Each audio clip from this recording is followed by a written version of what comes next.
कि जब आपने मुल्क की तारीख का सबसे ज्यादा कर्जा लिया तो फिर कर्ज कम होने की बजाय डबल क्यों हो गया। इमरान खान की मकबूलियत का पोल खुल चुका है। एक रिपोर्ट सोशल मीडिया पे गर्दिश कर रही है। अब एलन मस्क ने ऐलान भी कर दिया कि बहुत जल्द ट्विटर बॉट्स खत्म करने वाला है। तहरीक इंसाफ ने भी मकबूलियत का यही बुलबुला बनाया हुआ था और वो अब फट चुका। एक और रिपोर्ट जो बहुत खतरनाक है और होश उड़ा देने वाली है। बिस्मिल्लाहिर्रहमानिर्रहीम, अस्सलाम वालेकुम। आज मेरे सामने दो चीजें हैं, दोनों ही मेरे लिए इंतहाई परेशान कुन है। बल्कि मेरे लिए क्या है, इस मुल्क के लिए, यहाँ के लोगों के लिए, कौम के मुस्तकबिल के लिए परेशान कुन है। दो रिपोर्ट्स है मेरे सामने। एक रिपोर्ट पे इस मुल्क के दिवालिया होने की निशानदेही कर रही है और दूसरी रिपोर्ट इससे भी ज्यादा खतरनाक है। उसमें लिखा है, बताया गया कि किस तरह हमारे मुल्क के सियासतदान फेक या जाली फॉलोअर्स के जरिए मासूम लोगों के लिए एक बयानिया तख्लीक करते हैं। किस तरह जाली मकबूलियत से लोगों के दिमाग में गलत रवैया, दबदबा और मालूमात भरी जाती हैं। किस तरह जाली फॉलोअर्स खरीद के लोगों को जाली खत दिखाकर जाली बयानियां बेचा जाता है और उनको ज़हनी अय्याशी करवाई जाती है। लेकिन जालीपन का भांड आखिर एक ना एक दिन तो फूटना ही है। वो अब फूट चुका। ये भांडा कैसे फूटा? जाली फॉलोअर्स के बारे में क्या जानने वाला ऑडिट कहता है और क्या इमिग्रेशन ब्यूरो की रिपोर्ट ने जो पाकिस्तान में थरथली मचाई हुई है वो क्या है, उस पर भी आज इस वीडियो में बात करूंगा। लेकिन आगे बढ़ने से पहले अगर आपने चैनल सब्सक्राइब नहीं किया तो उसको सब्सक्राइब कर लें और बेल आइकॉन को प्रेस करना मत भूलें। आपने देखा होगा जब इमरान खान या तहरीक इंसाफ के किसी सोशल मीडिया अकाउंट से कोई ट्वीट होती है तो देखते ही देखते उस पर हजारों लाइक्स आ जाते हैं, हजारों लोग उसे रीट्वीट करना शुरू कर देते हैं। तासुर से यह दिया जाता है कि कोई इंसान लोगों में कितना मकबूल है, या ये वाकई मकबूल है या फिर मकबूलियत का कोई शराब है, कोई झूठ है। तहरीक इंसाफ ने भी मकबूलियत का यही बुलबुला बनाया हुआ था और वो अब फट चुका। इमरान खान की मकबूलियत का पोल खुल चुका है। एक रिपोर्ट सोशल मीडिया पे गर्दिश कर रही है जिसमें इमरान खान और पाकिस्तान तहरीक इंसाफ के सोशल मीडिया पे मौजूद फॉलोअर्स का ऑडिट किया गया। उस रिपोर्ट से पता चला कि इमरान खान के ट्विटर पे तकरीबन 61% के करीब फॉलोअर्स ही जाली हैं। जाली से मुराद ये वो फॉलोअर्स है जिनको सिर्फ एक प्रोपेगेंडा टूल के तौर पर इस्तेमाल किया जाता है या इसमें वो अकाउंट शामिल होते हैं जो ट्विटर की तरफ से इनएक्टिव होते हैं और सिर्फ जाली मकबूलियत के लिए, गुब्बारे में हवा भरने के लिए इस्तेमाल होते हैं। ये कोई रॉकेट साइंस नहीं है। दुनिया में कोई भी इंसान इन ट्वीट या ट्विटर बॉट्स को खरीद सकता है और अपनी मकबूलियत बढ़ा सकता है और बहुत सी सोशल मीडिया सी कंपनी ये जाली फॉलोअर्स फराहम भी करती हैं। वैसे भी पाकिस्तान में लाई लग अपने अरूज पर है। सुनी सुनाई बातों पर मरूब होना को हमारी कौम से सीखे जरा। ये फेक फॉलोअर्स बाज़ाहिर तो एक मामूली सी चीज़ नजर आते हैं लेकिन इनका किसी भी मुल्क में बहुत अहम किरदार होता है। दुनिया में कई कानून इस मकबूलियत के बुखार की वजह से बने। बहुत सी हुकूमतें ट्विटर की वजह से टूटी और बहुत सी नई हुकूमतें ट्विटर की वजह से ही बनी। मगरब में तो इलेक्शन की सारी कैंपेन ही ट्विटर और दीगर सोशल मीडिया प्लेटफॉर्म्स पर होती है। तो इमरान खान ने भी मगरब से सिर्फ यही जालीपन सीखा। कुछ महीने पहले एलन मस्क की जब ट्विटर से डील हुई तो ट्विटर इंतजामिया और एलन मस्क के दरमियान यही एक तनाज़ा था। मस्क चाहता था कि उसे ट्विटर के डेटा तक रसाई दी जाए। वो चाहता था कि सारे के सारे फेक अकाउंट्स और ये जो बॉट्स हैं इनको ख़त्म किया जाए और ट्विटर को सियासत ज़दा या किसी एक पार्टी का प्रोपेगेंडा सेल होने से बचाया जाए। लेकिन उसे वहाँ डेटा तक रसाई नहीं दी गई और इसी वजह से ट्विटर खरीदने का ये जो डील का काफ़ी अरसा ताख़ीर का शिकार हुआ। अब एलन मस्क ने ऐलान भी कर दिया कि बहुत जल्द ट्विटर बॉट्स खत्म करने वाला है, बल्कि काफी जाली अकाउंट्स तो खत्म हो गए हैं। उसका नतीजा आज आप देख रहे हैं कि किस तरह लोगों के जाली फॉलोअर्स पकड़े जा रहे हैं। ना सिर्फ इमरान खान बल्कि तहरीक इंसाफ के ऑफिशियल ट्विटर हैंडल का भी ऑडिट सामने आया और इस रिपोर्ट के मुताबिक तहरीक इंसाफ की 63.6% फॉलोअर्स जाली हैं। यानी उन्होंने तो अपने लीडर को भी पीछे छोड़ दिया। अब तो हाल ये है कि असल फॉलोअर्स भी साथ छोड़ते जा रहे हैं क्योंकि जब से इमरान खान बेफैज हुए हैं ना, मकबूलियत का जिन बोतल में बंद हो गया। आप यूट्यूब देखें, फेसबुक देखें, जहां पहले हर तकरीर को लाखों लोगों के देखने का दावा किया जाता था, आज वहां सिर्फ चंद सौ लोग देख रहे हैं। बल्कि अभी तो कोई इस बात की भी परवाह नहीं कर रहा कि इमरान खान ने कोई तकरीर करनी भी है कि नहीं करनी। ये थी एक रिपोर्ट। एक और रिपोर्ट जो बहुत खतरनाक है और होश उड़ा देने वाली है, क्योंकि अगर इमरान खान ने कौम के साथ 4.25 साल मजाक किया तो ये हुकूमत इमरान खान से पीछे क्यों रही? ये भी अभी तक हवा में तो तीर चला रहे हैं ना। हुकूमत चाहे जितना मर्जी कहे कि सब अच्छा है, लेकिन पाकिस्तान के लिए मुश्किलात हैं और शदीद किस्म की मुश्किलात हैं। इन्हीं मुश्किलात को देखते हुए आज तकरीबन हर नौजवान ये चाह रहा है कि अगर उसको मौका मिले वो किसी न किसी तरह दूसरे मुल्क में चला जाए। हमारे हुक्मरान तो ये दावा किया करते थे कि बैरून मुल्क से लोग नौकरी के लिए पाकिस्तान का रुख करेंगे। यहाँ उल्टी गंगा बह रही है। ब्यूरो ऑफ इमिग्रेशन ने एक रिपोर्ट जारी की है जिसके मुताबिक रवां साल बेहतर मुस्तकबिल और रोजगार के लिए बैरून मुल्क जाने वालों की तादाद 300% ज्यादा हो गई है। 2022 में अब तक 7,65,000 आला तालीम याफ्ता हुनरमंद नौजवान पाकिस्तान छोड़ चुके हैं। इनमें आला तालीम याफ्ता नौजवान doctors, engineers, IT experts, accountants और पैरामेडिक्स शामिल हैं, जिनमें से बेशर की मंजिल तो गल्फ में है। और इस बद इंतजामी की वजह से रवां साल पाकिस्तान 7,500 इंजीनियर्स, 2,500 डॉक्टर्स, 1,600 नर्सेज और 2,000 कंप्यूटर एक्सपर्ट्स, 6,500 अकाउंटेंट्स, 2,600 ज़राई माहिरीन और 900 असातिज़ा से महरूम हो गया। इससे एक साल पहले तक सिर्फ 2,25,000 लोग बैरून मुल्क काम के लिए गए थे। लोगों को जहाँ मौका मिला उन्होंने मौका नहीं छोड़ा। और इन सब की एक मुतफ़क़ा राय है कि हमने पाकिस्तान में नहीं रहना, बाकी हमें चाहे जहाँ मर्जी ले जाओ, क्योंकि पाकिस्तान अब रहने के लिए रहा नहीं। बेयकीनी नौजवानों की मायूसी का ये आलम है कि पहले ऐसा होता था कि लोग यूरोप जाने का सोचते थे, अमेरिका जाने का सोचते थे, किसी और तरक्की याफ्ता मुल्क में जाने का सोचते थे, लेकिन अब वो पाकिस्तान छोड़कर ऐसे ऐसे ममालिक की तरफ जा रहे हैं जो आज से 1 या 2 दहाई पहले तक हमसे बहुत पीछे थे। सूडान और इराक जैसे ममालिक में ये लोग जा रहे हैं। कौन अपना मुल्क छोड़कर दियारे गैर में अपनी सारी ज़िंदगी गुजारना पसंद करेगा? कौन दिल से एक ऐसे मुल्क से जाना चाहेगा जिसने उसे नाम दिया, पहचान दी, रहने के लिए छत दी? और मुल्क छोड़ने की वजह से आप सबको मालूम है ना कि इस मुल्क में पिछले 75 साल से क्या ड्रामा चल रहा है। 75 साल को छोड़ दें, आपके देखें पिछले 8 महीने में इस मुल्क में क्या हो रहा है। IMF की मिन्नतें तरले हो रही हैं, पैकेज बहाल नहीं हो रहा। 200 ममालिक IMF को देख रहे हैं कब पैकेज बहाल हो और हमें ठीक मिले। मुल्क में एनर्जी क्राइसिस जो है वो अपने उरूज पर है। तवानाई सेक्टर का गर्दोशी कर्जा तारीख की बुलंद तरीन सतह पर पहुंच चुका है। सिर्फ बिजली के शोबे का सर्कुलर डेट जो है 2,270 अरब रुपए है। गैस का गर्दोशी कर्जा वो अलग है। तमाम महकमे हुकूमत की तरफ देख रहे हैं कि पता नहीं हमें पैसे कब मिलेंगे, कोई कान धरने को तैयार नहीं। जितनी भी बड़ी कंपनीज पाकिस्तान में कारोबार कर रही थी वो अब सोच रही या तो हम अपने कारोबार बंद करें या अपने सारे लगाए गए प्लांट उखाड़ें और किसी और मुल्क में जाएं।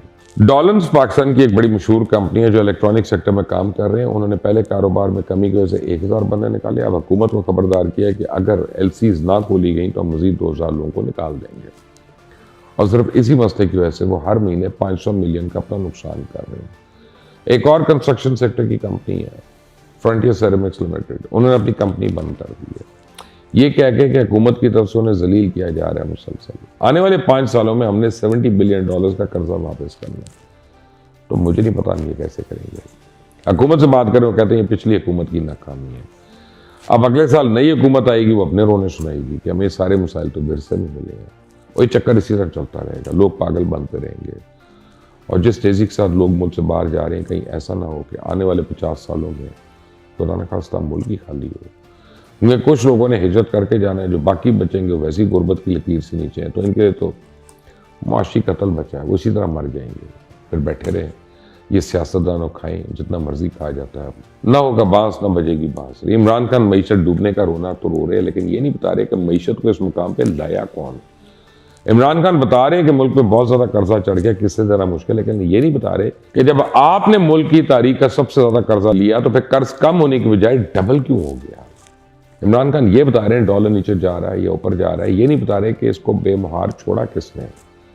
इमरान खान अदलिया को भी इसमें जवाब दे ठहरा रहे हैं। मुल्क के तमाम मामला को अपने इलेक्शन की डिमांड से जोड़ रहे हैं। कोई है उसको पूछने वाला कि अगर तमाम रुकावटों के बावजूद अगर इलेक्शन का ऐलान भी हो जाए तो इमरान खान कर्जा वापस कैसे करेगा, डॉलर की उड़ान को कैसे रोकेगा, मईशत को कैसे संभाला देगा, एनर्जी की डॉलर में पेमेंट कैसे होगी, किसी के पास ना मंसूबा है ना जवाब। हाँ, गोलियां हैं वो हमें जरूर दी जा रही हैं, खाओ खाओ खाओ। इस चैनल को सब्सक्राइब करिएगा, बेल आइकॉन को प्रेस करिएगा। Until the next time, Allah. Chairman PTI की जानिब से मुबैना बेटी को कागजात में छुपाने पर इमरान खान के खिलाफ न्यायालयी केस को मुकर्रर कर दिया गया। इमरान खान पर मुबैना बेटी टेरियन को कागजात नामजदगी में छुपाने का इल्जाम है। मिफ्ता इस्माइल और साबिक वजीर दाखिला और शेख रशीद के बयानात मिलने लगे हैं। ऐसा लगता है जैसे दोनों एक ही पेज पर पाए जा रहे हैं। इस्लामाबाद में होने वाली सियासी गर्मा गर्मी आने वाले दिनों में कोई बड़ा तूफान बर्पा कर सकती है। बिस्मिल्लाहिर्रहमानिर्रहीम, अस्सलाम वालेकुम, मैं हूँ अब्दुल रऊफ और आप देख रहे हैं बागी TV। बदलता है रंग आसमां कैसे कैसे, ज़्यादा दूर जाने की क्या ज़रूरत है। अभी कल ही की बात लगती है जब मुस्लिम लीग नून और पीपल्स पार्टी की तमाम क़यादत समेत अहम रहनुमा हमें पार्लियामान और अपने हलकों में कम और जेलों समेत अदालतों में पेशियां भुगतते ज़्यादा नजर आते थे।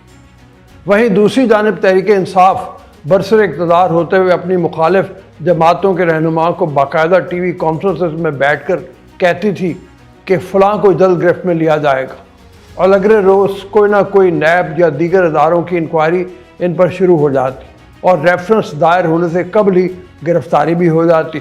हालात अभी भी कुछ ख़ास नहीं बदले। फ़र्क सिर्फ इतना है कि मुस्लिम लीग नून ऐलान करके सब नहीं कर रही, वगरना हालात तो अक्सर वही हैं कि तहरीक इंसाफ के ख़िलाफ़ मुकदमात और जेलें, जबकि मुत्तहिदा हुकूमत के तमाम पार्टियों को अदालती रिलीफ मिल रहा है। मरियम नवाज़ की बरियत का केस हो या फरियाल तालपुर साहिबा की नाअहली का मामला, रिलीफ आम है। कौमी एहतसाब ब्यूरो ने मुस्लिम लीग नून की नायब सदर मरियम नवाज़ और उनके शोहर कैप्टन रिटायर्ड सफदर की बरियत के फैसले को चैलेंज ना करने का फैसला किया। नैब ने एवन फील्ड रेफरेंस में इस्लामाबाद हाई कोर्ट के मरियम नवाज़ और कैप्टन रिटायर्ड सफदर की बरियत के फैसले को चैलेंज ना करने का फैसला किया। नैब के फैसले से प्रोसिक्यूशन ब्रांच को भी आगाह किया जा चुका है। इस हवाले से नैब का प्रोसिक्यूशन ब्रांच को भेजा गया खत भी सामने आ गया है। नैब रावलपिंडी की जानिब से मरियम नवाज़ और कैप्टन सफदर की बरियत के खिलाफ अपीलें दायर न करने का तहरीरी ऑर्डर जारी किया गया है। डीजी नैब रावलपिंडी ने मरियम नवाज़ और कैप्टन सफदर की बरियत के खिलाफ अपीलें न दायर करने की मंजूरी दी है। दूसरी जानिब इलेक्शन कमीशन ने पीपल्स पार्टी की रहनुमा और साबिक सदर आसिफ अली जरदारी की हमशीरा फरियाल तालपुर के खिलाफ नाअहली की दरख्वास्त मुस्तरद कर दी। इलेक्शन कमीशन ने फरियाल तालपुर की नाअहली केस का महफूज फैसला सुनाते हुए इनके खिलाफ नाअहली की दरख्वास्त मुस्तरद कर दी। इलेक्शन कमीशन ने अपने फैसले में लिखा कि जवाबदेह फरियाल तालपुर ने अपने असासे जाहिर किए, नाअहली के लिए मवाद और ठोस सबूत देना होता है। दरख्वास्त गुजार नाअहली का केस बनाने में नाकाम रहे। लेकिन किस्सा यहाँ ख़त्म नहीं हो रहा कि अदालतों और इदारों से मुत्तहिदा हुकूमत को इंसाफ मिल रहा है। मामला साथ ये भी चल रहा है कि तहरीक इंसाफ के कारनामे करतूत भी निकल कर सामने आ रहे हैं और इन पर केसेस हो रहे हैं, नाअहलियों के मुकदमात चल रहे हैं। चेयरमैन पीटीआई की जानिब से मुबैना बेटी को कागजात में छुपाने पर इमरान खान के खिलाफ नाअहली केस को समाअत के लिए मुकर्रर कर दिया गया। इमरान खान पर मुबैना बेटी टेरियन को कागजात नामजदगी में छुपाने का इल्ज़ाम है, जिसकी बिना पर एक शहरी ने इनकी नाअहली के लिए दरख्वास्त दायर की है। दरख्वास्त में मौक़िफ़ अख्तियार किया गया है कि इमरान खान ने कागजात नामजदगी जमा कराते वक्त गलत मालूमात फराहम की। उन्होंने अपने बच्चों की तफसील में 2 का जिक्र किया और 1 की मालूमात छुपाई। इस्लामाबाद हाई कोर्ट के रजिस्ट्रार ने इमरान खान की नाअहली के केस को 20 दिसंबर को समाअत के लिए मुकर्रर किया, जिसकी कॉज लिस्ट जारी कर दी गई है। अदालत ने इमरान खान, इलेक्शन कमीशन और वफाक को प्री एडमिशन नोटिस जारी करते हुए जवाब तलब कर रखा है। इस तमाम सूरत हाल में मईशत की हालत पतली होती जा रही है। मुत्तहिदा हुकूमत में भी इस हवाले से इख्तलाफात सामने आ रहे हैं, यहाँ तक कि हालात इस नहज पर आ गए हैं कि साबिक वज़ीर ख़जाना और रहनुमा मुस्लिम लीग नून मिफ्ता इस्माइल और साबिक वज़ीर दाखिला और इमरान खान के इत्तेहादी शेख रशीद के बयानात मिलने लगे हैं। ऐसा लगता है जैसे दोनों एक ही पेज पर पाए जा रहे हैं। शेख रशीद ने कहा है कि हुकूमत के पास तनख्वाहों के लिए पैसे नहीं हैं और हम टेक्निकली डिफ़ॉल्ट कर चुके हैं। रावलपिंडी में तकरीब से खिताब करते हुए शेख रशीद ने कहा कि फ़ौज भी हमारी है और अदलिया भी हमारी है। इस्टेब्लिशमेंट मुल्क और अवाम से दूर नहीं रह सकती। मुल्क बचाना इस्टेब्लिशमेंट समेत सबका काम है। उन्होंने कहा कि मुल्क से भागने के लिए लोगों ने नैब में तरमीम की है।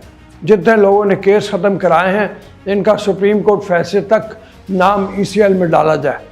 तमाम चोरों ने ड्राई क्लीनिंग करवाई है, वो कहते हैं। एक चोर रह गया है, वो भी आ जाएगा। उन्होंने कहा कि टेक्निकली हम डिफ़ॉल्ट कर चुके हैं, तनख्वाहों के लिए पैसे नहीं हैं। वज़ीर ख़जाना और वज़ीर आज़म की प्रेस कॉन्फ्रेंस से इनकी बुकलाहट वाज़ेह है। दूसरी जानिब डिफ़ॉल्ट से मुतालिक मिफ्ता इस्माइल ने भी ख़तरे की घंटी बजा दी है। मिफ्ता इस्माइल का कहना है कि IMF के प्रोग्राम की वापसी तक मुल्क में डिफ़ॉल्ट का ख़तरा रहेगा। मिफ्ता इस्माइल ने कहा कि IMF ना आया तो दीगर मालियाती इदारे भी कर्ज नहीं देंगे। दोस्त मुल्कों के पैसों से आर्जी रिलीफ मिल जाएगा। उन्होंने तजवीज़ दी कि पेट्रोलियम मसनूआत की आलमी कीमतों में कमी टैक्स बढ़ाने के लिए इस्तेमाल की जाए, जबकि गैस महंगी करना भी लाजमी है। अब महंगाई के पेश नज़र ही मौजूदा वज़ीर ख़जाना इसहाक डार ने भी पॉलिसी वादे कर दी है और IMF ने भी नया तकादा कर दिया। पाकिस्तान में IMF की नुमाइंदा ईस्टर पेरेस ने कहा है कि पाकिस्तान को डॉलर के एक्सचेंज रेट की पॉलिसी पर नज़र षानी करना होगी। ईस्टर पेरेस ने कहा कि पाकिस्तान से जायदे के लिए बातचीत मुस्बत चल रही है, जिस दौरान पाकिस्तान से मुआशी आउटलुक के असर 9 जायदे पर तबादला ख्याल हुआ है, जबकि सैलाब के बाद पाकिस्तान के मुआशी आउटलुक का असर 9 जायजा ले रहे हैं। उन्होंने कहा पाकिस्तान को मुख्तलिफ मुआशी आदाद शुमार का असर 9 तयन करना होगा। मालियाती नज़्म ज़ब्त और खसारा कंट्रोल करने के लिए अहदाफ का असर 9 जायजा लेना पड़ेगा। पाकिस्तान को डॉलर के एक्सचेंज रेट की पॉलिसी पर भी नज़र षानी करना होगी। इधर वज़ीर ख़जाना इसहाक डार का कहना है कि पाकिस्तान को सब्सिडी टारगेटेड करनी होगी और एक्सपोर्ट बढ़ाना होगी। इस्लामाबाद में तकरीब से खिताब करते हुए इसहाक डार का कहना था, कोरोना वबा की वजह से बहुत से मुल्कों ने टैक्स रेट में इजाफा किया, हमारे पास भी टैक्स टू GDP रेट बढ़ाने के अलावा कोई दूसरा रास्ता नहीं। दुनिया के मुतअद्दिद बड़े ममालिक का कर्ज टू GDP पाकिस्तान से कहीं ज़्यादा है। उन्होंने कहा कि पाकिस्तान को टैक्सों के दायरे कार बढ़ाने की ज़रूरत है और मैं FBR के ट्रैक एंड ट्रेस सिस्टम की मुकम्मल हिमायत करता हूँ। उन्होंने कहा कि नैब के डर से कोई काम नहीं करना चाहता, हमें बहुत से सरकारी इदारों को प्राइवेटाइज करना चाहिए। इसहाक डार का कहना था गरीब और नादार लोगों को सब्सिडी देना रियासत की जिम्मेदारी है, लेकिन हमारे मुल्क में सब्सिडी टारगेटेड होनी चाहिए। हम सोशल सिक्योरिटी के लिए जितना खर्च कर सकते हैं हमें करना चाहिए। हमें एक्सपोर्ट्स बढ़ाना होगी क्योंकि हम बैरूनी कर्ज़ों पर मज़ीद इन्हिसार नहीं कर सकते। मुल्क की मुआशी सूरत हाल के पेश नज़र वज़ीर आज़म ने भी आज इस हवाले से हंगामी इजलास तलब कर लिया है। वज़ीर आज़म के ज़ेर सदारत मुआशी टीम का इजलास होगा, जिसमें हुकूमती मुआशी टीम शहबाज शरीफ को मुल्क की मुआशी सूरत हाल पर ब्रीफिंग देगी। ज़राए के मुताबिक इजलास में वज़ीर ख़जाना, गवर्नर स्टेट बैंक, FBR हुकाम शरीक होंगे, जबकि इजलास में वज़ीर आज़म को कर्ज़ों की वापसी और दीगर अमूर पर आगाह किया जाएगा। ज़राए का कहना है कि मुआशी टीम वज़ीर आज़म को ज़र मुबादला के ज़खायर समेत डॉलर की कदर पर ब्रीफिंग देगी और वज़ीर आज़म शहबाज शरीफ मुआशी टीम को अहम हिदायत देंगे। मुत्तहिदा हुकूमत को लेकर भी बहुत से खदशात अब सामने आने लग गए हैं, जिसमें हुकूमती जमातों में भी इख्तलाफ पाए जा रहे हैं। इस हवाले से सीनियर सहाफ़ी हामिद मीर ने भी इशारा दिया है। हामिद मीर का कहना था कि मौजूदा हुकूमती इत्तेहाद में सब अच्छा नहीं है और इस्लामाबाद में होने वाली सियासी गर्मा गर्मी आने वाले दिनों में कोई बड़ा तूफ़ान बर्पा कर सकती है। इन हालात में हामिद मीर का कहना था कि इमरान खान का पलड़ा कुछ भारी नज़र आ रहा है।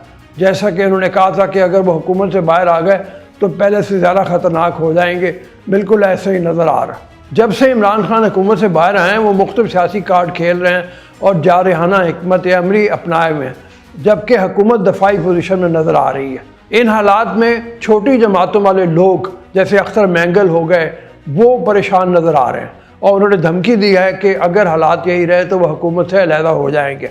उनका कहना है जब वो अपने हलकों में जाते हैं तो लोग उनसे पूछते हैं कि आपने हमारे लिए क्या किया। इन हालात में उनका कहना है कि सब अच्छा नहीं है और हामिद मीर भी ये कह रहे हैं कि इन हालात में सब अच्छा नहीं है। इस खबर के पेश नज़र अख्तर मैंगल का वाज़ेह बयान भी सामने आ गया है कि वह हुकूमती इत्तेहाद से अलहदगी की बात क्यों सोच रहे हैं। इस मामले में अख्तर मैंगल का कहना है कि फॉरेन इन्वेस्टमेंट बिल पर पेशरफ्त का सदेबाब ना हुआ तो उनके हुकूमती इत्तेहाद से अलहदगी के इम्कानात। अख्तर मैंगल ने कहा कि मखलूत हुकूमत में तमाम इत्तेहादियों को लेकर फैसले करने चाहिए, लेकिन पार्टियों को एतमाद में लेने के बजाय इन्वेस्टर को एतमाद में लिया गया है। आप पार्लियामेंट से ज़्यादा कंपनियों को अहमियत देते हैं तो फिर हमें भी सोचना होगा कि हमारा इत्तेहाद किस बुनियाद पर। ये वो तमाम हालात हैं जिसकी तरफ हमने आपको इशारा किया है। अल्लाह करे कि ये हालात ज़्यादा देर पा ना हो। उसकी वजह यह है कि हमारे लिए ज़रूरत यही है कि सियासी तौर पर हम मुस्तहकम हों, तभी हम मुआशी तौर पर भी मुस्तहकम हो सकते हैं। रेकोडेक का मामला ऐसा मामला है जिसमें पाकिस्तान के लिए काफ़ी पैसा कमाने के मौके मौजूद हैं, लेकिन उसके लिए ज़रूरी है कि अपनी इत्तेहादी जमातों को हुकूमत एतमाद में ले और फिर एतमाद में लेके फैसला करे। अभी तक के लिए इतना ही, आपसे इजाज़त लूँगा। जाने से पहले आपसे गुजारिश है, चैनल को सब्सक्राइब करें, वीडियो को लाइक करें, शेयर करें और कमेंट सेक्शन में फ़ीडबैक ज़रूर दें। अल्लाह आपका हामी और नासिर हो।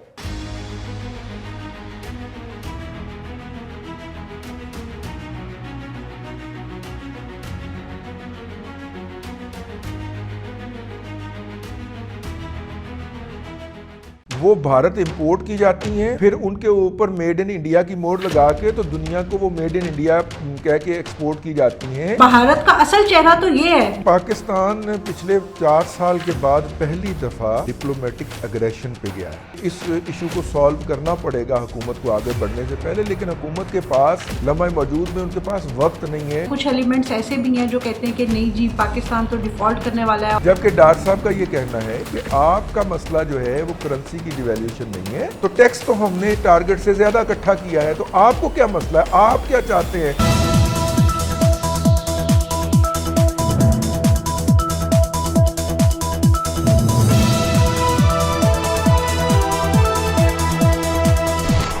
अस्सलाम वालेकुम नाज़रीन, प्रोग्राम बात से बात के साथ मैं हूं आपकी मेज़बान अफीफ़ा राव और मेरे साथ मौजूद है मुल्क के नामवर तजियाकार रिजवान रज़ी साहब। अस्सलाम वालेकुम सर। जी वालेकुम अस्सलाम, बहुत शुक्रिया फीफा, आपने मुझे प्रोग्राम में दावत दी, बल्कि आप मुझे अक्सर दावत देती रहती हैं। सर आपका शुक्रिया कि नहीं, आपका बहुत बहुत शुक्रिया कि आप हमारे प्रोग्राम के लिए वक्त निकालते हैं और नाजरीन को जो है वो अपने एनालिसिस से जो है आगाह करते रहते हैं। तो लेकिन आजकल सर मुल्की हालात तो गर्मा गर्म थे ही, मुल्की सियासत में एक कुछ टाइम से जो है वो काफ़ी ज़्यादा हलचल मची हुई थी, लेकिन मुझे लगता है कि अब सफारती सतह पे भी मामला जो है वो कुछ गर्मा गर्म होते जा रहे हैं। जिस तरह से जो है वो रात एक अहम प्रेस कॉन्फ्रेंस हुई और अभी कुछ देर पहले हमारे वीलॉग से हिना रबानी खर साहिबा ने प्रेस कॉन्फ्रेंस की। बिलावल भुट्टो जो कि सफारती महाज संभाले हुए हैं वो इस वक्त अमेरिका में मौजूद हैं। तो आपको क्या लगता है कि ये सिचुएशन जो है वो सफारती तौर पर पाकिस्तान किस तरफ जा रहा है? देखिए, पाकिस्तान पिछले 4 साल के बाद पहली दफ़ा जो कहना चाहिए डिप्लोमेटिक अग्रेशन पे गया है।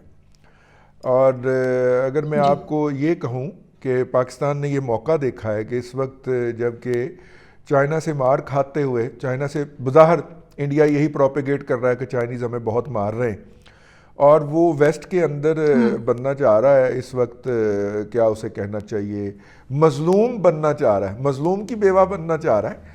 तो ऐसी सूरत के अंदर पाकिस्तान ने देखा कि वो थोड़ा सा मुझे ये लगता है, मैं आई मे बी रॉन्ग, कि वो चूँकि अच्छा वक्त है तो लोगों को बताया जाए कि भारत की का असल चेहरा क्या है।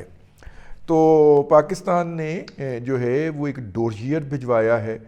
देखिए, मैं इसको बड़ी इंटरेस्टिंग मूव देखता हूँ कि कल रात राना सनाउल्लाह जो पाकिस्तान के वज़ीर दाखिला हैं, उन्होंने एक प्रेस कॉन्फ्रेंस की। मेरा ख्याल था कि वो इमरान अहमद खान नियाज़ी साहब के बारे में कोई बातचीत करेंगे, क्योंकि आजकल वो यही बातें करते हुए पाए जाते हैं।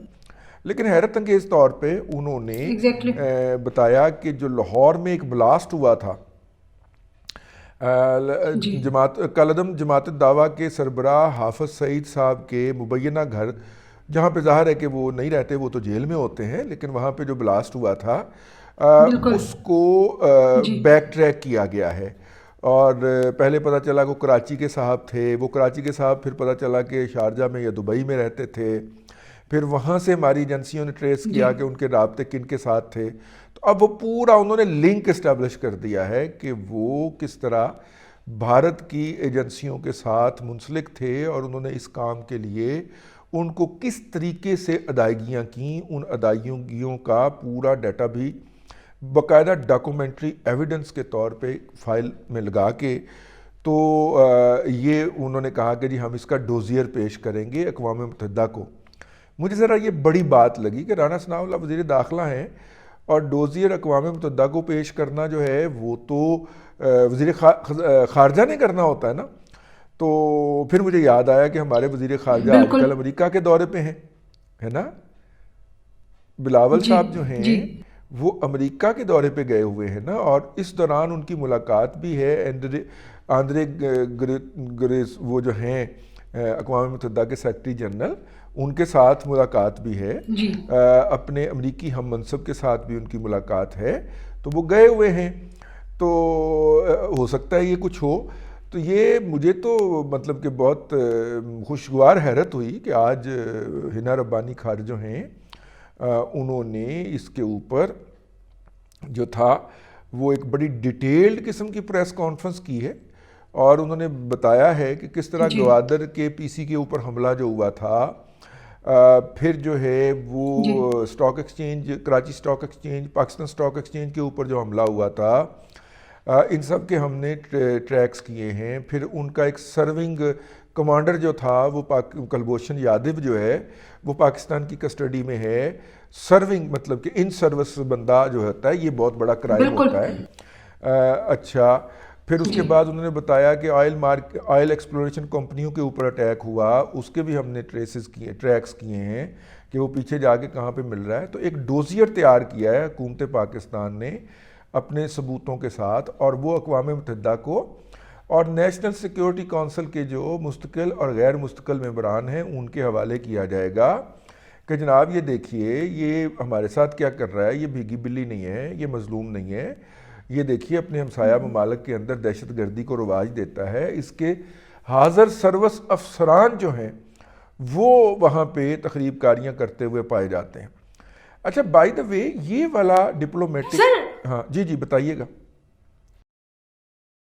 मैं ये ऐड करना चाह रही थी कि एक तरफ भारत जो है वो अपने हमसाया ममालिक यानी हमारे साथ खास तौर पे ये सारा सलूक कर रहा है, दूसरी तरफ हम ये भी देख रहे हैं कि भारत के अपने अंदर जो है वो इंतहा पसंदी इस हद तक बढ़ गई है कि मनमोहन सिंह साहब जो कि वहाँ के प्राइम मिनिस्टर भी रह चुके हैं, उनके ट्विटर अकाउंट से एक फुटेज जो है वो मेरी नज़रों के सामने से गुजरी कि जो वहाँ रेलवे का जो रंग था उसको ग्रीन को ख़त्म करके जो है जो वो नारंगी कलर जो उनके झंडे में है उससे जो है वो एक्सचेंज किया जा रहा है और दोबारा से वो सारी जो रेलवे की बिल्डिंग है उसको पेंट किया जा रहा है ताकि जो है वो ग्रीन कलर जो कि मुसलमानों के साथ सिंबॉलिक लिया जाता है तो उसको जो है वो ख़त्म किया जा सके। तो ये भारत का असल चेहरा तो ये है जो कि पाकिस्तान जो है वो इंटरनेशनल लेवल पे पोर्ट्रे करने में तकरीबन नाकाम नज़र आता है, बहुत ज़्यादा नाकाम नज़र आता है। लेकिन भारत जो है वो अपना सॉफ्ट इमेज और पाकिस्तान का बैड इमेज पोर्ट्रे करने में उसकी लॉबिंग इतनी ज़्यादा स्ट्रॉन्ग है कि पाकिस्तान हमेशा मार खा जाता है। तो अब की बार आपको लगता है कि बिलावल भुट्टो या हिना रब्बानी खान जिस तरह से अगर ये कोशिश कर रहे हैं तो वो इसमें कोई कामयाबी हासिल कर सकेंगे? देखिए, इस वक्त जो है दुनिया का मेन स्ट्रीम मीडिया जो है वो सिमटता जा रहा है और सोशल मीडिया जो है उसको डोमिनेट करता जा रहा है, टेक ओवर करता जा रहा है। अब सोशल मीडिया जो हमने खड़ा किया था कि वो भारत की इस तरह की हरकतों का जवाब देगा, वो इस वक्त फुल फ्लैज जो है वो मौजूदा हुकूमत गिराने के ऊपर लगा हुआ है। और ऐसी सूरत के अंदर हम क्या कर सकते हैं, इसके ऊपर सिर्फ कोई रोना ही रो सकते हैं। लेकिन आपने वो मनमोहन सिंह जी की बात की, उन्होंने पिछले दिनों एक ऐसी वीडियो भी ट्वीट की थी जिसके अंदर एक मॉब जो है वो एक मुसलमान जो छाबड़ी फरोश है उसकी लिंचिंग कर रहे हैं। और फिर उन्होंने नीचे लिखा कि कुछ देर के बाद ये जो बच्चा है, ये जो नौजवान है, इसको कत्ल कर दिया गया और इसकी लाश को आग लगा दी गई। वो फुटेज उन्होंने भी शेयर की थी। तो ये बहरहाल मनमोहन सिंह जी जो हैं वो कोई प्रो मुस्लिम नहीं है, उनकी अपनी हुकूमत के दौरान भी वहाँ पे मुस्लिम अक़लियत जो है उसकी हालत कुछ अच्छी नहीं रही। लेकिन वो भी अगर चीख पड़े हैं और वो भी ये बता रहे हैं तो इसका मतलब ये है कि हालात काफ़ी ख़राब हो गए हैं। इन तमाम से तवज्जो हटाने के लिए भारत की जो इस वक्त जनता है वो ये करती है कि वो पंगा ले लेती है चाइना के साथ, और चाइना जब आगे से फेंट लगाता है तो फिर पूरी दुनिया को जाकर बताते हैं कि हमारे साथ बहुत जुल्म हो रहा है और हमें चाइना फेंट लगा रहा है और हमें नई नई टेक्नोलॉजी दो और मुफ्त में दो और हमें जनाब वो ये करो और हमें वो करो, हमारे लिए तजारत के रास्ते खोलो, हम चाइना को काउंटर करके दिखाएंगे तजारती महाज के ऊपर। हालांकि इस वक्त चाइना की से भारत की दरामदात $57 अरब है। मैं ये पिछले साल का फिगर कोट कर रहा हूँ। और इंडिया की चाइना को एक्सपोर्ट जो है वो तकरीबन $15 अरब के करीब हैं। और ये जो $57 अरब मैंने बताया है, अब शायद इससे भी बढ़ गया हो, ये इनमें से ज़्यादातर सेमी फिनिश्ड गुड्स हैं, वो भारत इंपोर्ट की जाती हैं। अच्छा। फिर उनके ऊपर मेड इन इंडिया की मोड़ लगा के तो दुनिया को वो मेड इन इंडिया कह के एक्सपोर्ट की जाती हैं, क्योंकि चाइना के ऊपर यूरोपियन यूनियन के बहुत सारे ममालिक में, बल्कि पूरी यूरोपियन यूनियन में बहुत ज़्यादा तजारती पाबंदियाँ हैं। इसी तरह जो है अमेरिका के अंदर भी पाबंदियाँ हैं। तो चाइना बेसिकली अमेरिका और यूरोपियन यूनियन को अपनी बरामदात करने के लिए इंडिया का कॉरिडोर इस्तेमाल करता है, इंडिया को यूज़ कर रहा है। मज़े की बात मैं आपको बताऊं कि इंडिया उसको चैलेंज भी नहीं करता उसके इस एक्ट को, और यूं वो मतलब कि वो इंडिया जो है वो भारत को उसमें तो उसमें माली फायदा जो हो गया, हाँ माली फायदा हो रहा है, और बंदियां जो है वो अपने माली फायदे को तो नहीं छोड़ता ना। लेकिन बहरहाल मेरी तरफ मेरा ख्याल ये है कि ये अच्छा एक अग्रेसिव मूव है डिप्लोमेटिक फ्रंट के ऊपर। हम तो भारत के खिलाफ कोई चीज़ भूल ही गए हुए थे पाकिस्तान में, भारत ही हमारे खिलाफ इस तरह की बातें करता रहता था। तो हमारे तो वज़ीर आज़म कहते थे कि जनाब क्या मैं भारत पे हमला कर दूं, ठीक है, वो हम पार्लियामेंट में खड़े होके पूछा करते थे।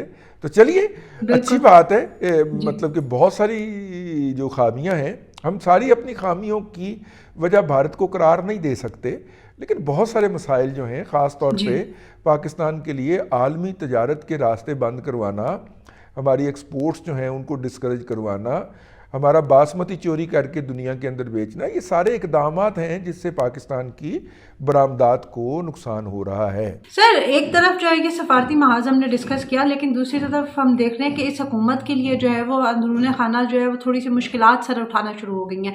BNP जो है मेंगल साहब, उनकी तरफ से लगता है कि कोई गर्म हवा चल रही है और उन्होंने कोई खदशा जाहिर किया है कि शायद वो इस हुकूमत का साथ छोड़ सकते हैं। तो आपको लगता है कि ऐसा कुछ होगा? देखिए पहले हमें देखना पड़ेगा कि इशू क्या है।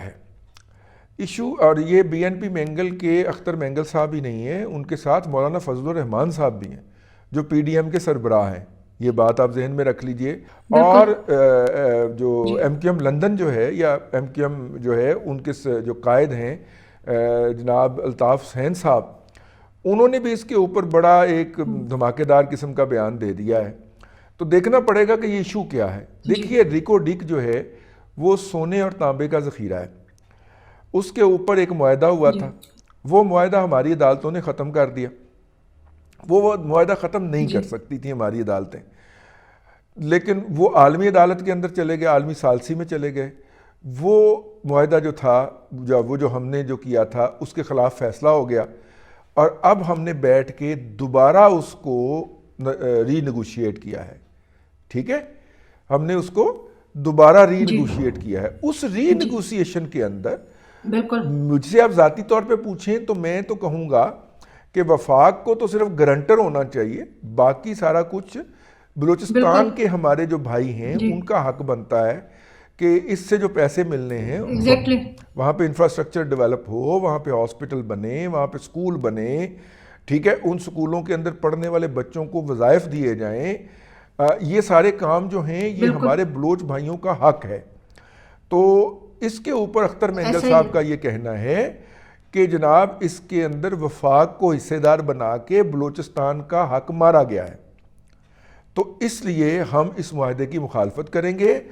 और मौलाना फजलुर रहमान साहब ने भी उनकी हमायत का ऐलान कर दिया है। तो मेरा ख्याल है कि इस इशू को सॉल्व करना पड़ेगा हुकूमत को आगे बढ़ने से पहले, लेकिन हुकूमत के पास इस वक्त नहीं है, लम्हा मौजूद में उनके पास वक्त नहीं है, क्योंकि अगर 15 तक यानी कल तक हमने ये मुआहदा जो है इसको फाइनल नहीं किया तो वो जो कंपनी है 15 दिसंबर तक, तो वो कंपनी जो है वो हमें रोज़ाना की बुनियाद के ऊपर $4 मिलियन यानी $40 लाख जुर्माना डालना शुरू कर देगी। तो इससे बचने के लिए हमें ज़रूरी है कि हम 15 दिसंबर तक जो है इसको फाइनलाइज कर दें। ये इशू हो जाना था, लेकिन प्रेसिडेंशियल रेफरेंस जो सुप्रीम कोर्ट में गया था, सुप्रीम कोर्ट जो थी उसको खोल के बैठ गई। जो 3-4 समात का काम था उन्होंने 17 समातें लगा दी उसके ऊपर, तो टाइम सारा उधर लग गया। इसलिए सियासी हुकूमत को अब हम अदालतों को तो आपको पता है अदालतों को तो हम कुछ नहीं कह सकते, हम तो नहीं कर सकते, उनको तो कुछ नहीं कह सकते, ज्यादा वक्त वहां पे लग गया। हालांकि अदालत ने अनडू करना था उस काम को जो इफ्तिखार चौधरी साहब फरमा के गए हुए थे, उसको अनडू करना था। वो अदालतों ने बराह रास्त उस तरह नहीं किया, लेकिन इस मुआहदे के ऊपर मोहर लगा दी, क्योंकि वो अब कंपनी कहती थी कि जी पहले इन अदालतों ने इसको ख़त्म कर दिया था, तो लिहाजा पहले आप अदालतों से भी मोहर लगवाएं। तो अदालत दे के उसको बैठ गई। अब जब अदालत ने उस मुआहदे का फैसला दिया है, उसके ऊपर रेफरेंस जो था उसके ऊपर दिया है, तो सियासी हुकूमत के पास सिर्फ 3 दिन थे। इन 3 दिनों में उन्होंने सेंसस भी क्रिएट करना है, कानून साजी भी करनी है और बिल भी और एक्ट भी जारी करना है, वरना रोज़ाना के $4 मिलियन पड़ते जाएंगे इस कौम को। तो मेरा ख्याल है कि इस दौरान मौलाना फजल रहमान और अख्तर मेंगल को मनाने का मौका नहीं मिला जनाब शहबाज शरीफ साहब को। तो जैसे ही वो मौका मतलब कि वो टाइम निकाल के उनको मना लेंगे और वफाक गिवन कर दे, कोई हर्ज नहीं है। वो बलोच हमारे भाइयों का असासा है, तो उनके लिए खर्च होना चाहिए। तो बलोचिस्तान में अगर खर्च होता है और वहां पे डेवलपमेंट होती है तो तरक्की तो ओवरऑल पाकिस्तान की है। जी बिल्कुल, ज़ाहिर है बलोच भाई तरक्की करते हैं, पख्तून भाई तरक्की करते हैं, सिंध के दोस्त हमारे जो हैं वो तरक्की करते हैं, तो बुनियादी तौर पे तरक्की तो पाकिस्तान की तरक्की है ना। हमारे वो भाई भी जो हैं उनके भी तो हिस्से इस मुल्क के कोई ना कोई समरात आने चाहिए ना, उनको भी तो सहूलतें मिलनी चाहिए। 70 साल हो गए वो बेचारे, 75 सालों से इस इंतज़ार में हैं कि वो जो पाकिस्तान आज़ाद हुआ था और उसके नतीजे में हमसे जो वादे किए गए थे वो पूरे नहीं हुए। तो वो बहरहाल वो होना चाहिए। मतलब मैं तो इस बात का, अगर आप मेरी ज़ाती राय ले तो हामी हूँ, लेकिन जो भी है बलोच भाइयों के जो मसाइल अपना खदशात हैं और जो अख्तर मेंगल साहब ने उसकी पॉइंट आउट किया है उसको एड्रेस किया जाना चाहिए। और अभी भी 24 घंटे हैं जनाब वज़ीर आज़म के पास, एक फ़ोन उठा के उनसे बात करनी है ना जी, या जहाज़ पकड़ के उनके पास चले जाना है कि भाई बताइए आपको क्या शिकवा है। बिल्कुल इसी तरह से सर, एक तरफ तो ये सारी सूरत है, लेकिन इस हुकूमत के बारे में जो ये मौशी तौर पे अगर हम बात करें तो IMF के साथ सुनने में आ रहा है कि इनकी काफ़ी ज़्यादा जो है वो प्रोडक्टिव मीटिंग्स जो है वो चल रही हैं और माली मामला जो है वो काफ़ी बेहतर हो सकते हैं। लेकिन दूसरी तरफ जो है कुछ एलिमेंट्स ऐसे भी हैं जो कहते हैं कि नहीं जी, पाकिस्तान तो डिफ़ॉल्ट करने वाला है और बहुत से असासे जो हैं वो अमेरिका में और दूसरी जगहों पे जो है वो बेचे जा रहे हैं। तो इसमें कितनी सच्चाई है? देखिए, ये असासे बेचने वाली तो टोटली शुरली है, झूठ है जो फैलाया जा रहा है मुसलसल। इसको तो हम साइड पे कर देते हैं। बुनियादी तौर पे IMF के एक जायज़ा मिशन ने पाकिस्तान का दौरा करना था और उसने आना था अक्टूबर के आखिर में। वो अक्टूबर के आखिर में नहीं आए, उन्होंने कहा हम नवंबर के आगाज़ में आएंगे। वो नवंबर के आगाज़ में भी नहीं आए और उन्होंने इतना डिले किया कि हमारे वज़ीर ख़जाना जो इसहाक डार साहब हैं वो एक TV इंटरव्यू के अंदर फट पड़े कि अगर वो आते हैं आएँ, नहीं आते ना आएँ, ठीक है, मुझे उनसे कुछ लेना देना नहीं है, जिसको लोगों ने दूसरे मानी पहुँचाए। अब IMF जो है इस वक्त पाकिस्तान में है और वो 9th रिव्यू हो रहा है पाकिस्तान का, 9वां जायज़ा कमीशन इसको हम कहेंगे, वो जारी है। अब इसके अंदर IMF का मुतालबा ये है कि हम करेंसी की कदर जो है उसके अंदर कमी करें, यानी कि डॉलर को ऊपर जाने दें, 250 तक, 280 तक जाने दें। जबकि डार साहब का ये कहना है कि आपका मसला जो है वो करेंसी की डिवैल्यूएशन नहीं है, आपका मसला है कि टैक्स इकट्ठा हो। तो टैक्स तो हमने टारगेट से ज़्यादा इकट्ठा किया है, तो आपको क्या मसला है, आप क्या चाहते हैं, हम क्यों डिवैल्यूएशन करें। ज़ाहिर है जब मुज़ाकरात करने आप बैठते हैं तो दोनों साइड के बातें होती हैं ना।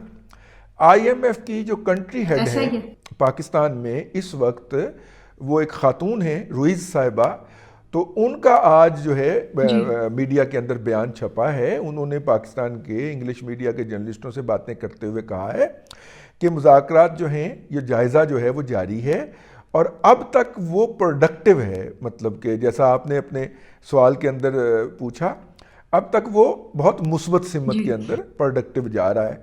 तो मेरा ख्याल है कि ये हो जाएगा। अच्छा, फिर IMF इस बात का भी मुंतज़र था कि ये जो हमने एक कानून इंट्रोड्यूस करवाया है ना रिकोडिक को सिक्योर करने के लिए, फॉरेन इन्वेस्टर प्रोटेक्शन एक्ट जो हमने इंट्रोड्यूस करवाया है 2022, ये भी कानून की शक्ल ले ले। और वैसे आज के दिन सदर आरिफ अलवी साहब ने उसके ऊपर दस्तखत भी कर दिए और वो एक्ट बन गया है। तो IMF का ये कहना था कि हम चाह रहे थे कि ये कानून भी मुकम्मल हो जाए ताकि पाकिस्तान के अंदर जो फॉरेन इन्वेस्टर हैं उनका भी तहफ़्फ़ुज़ हो सके, एक ट्रांसपेरेंसी आ जाए। तो ये कोई मिला जुला मामला है, दोनों आपस में बाहम मिले जुले मामले हैं।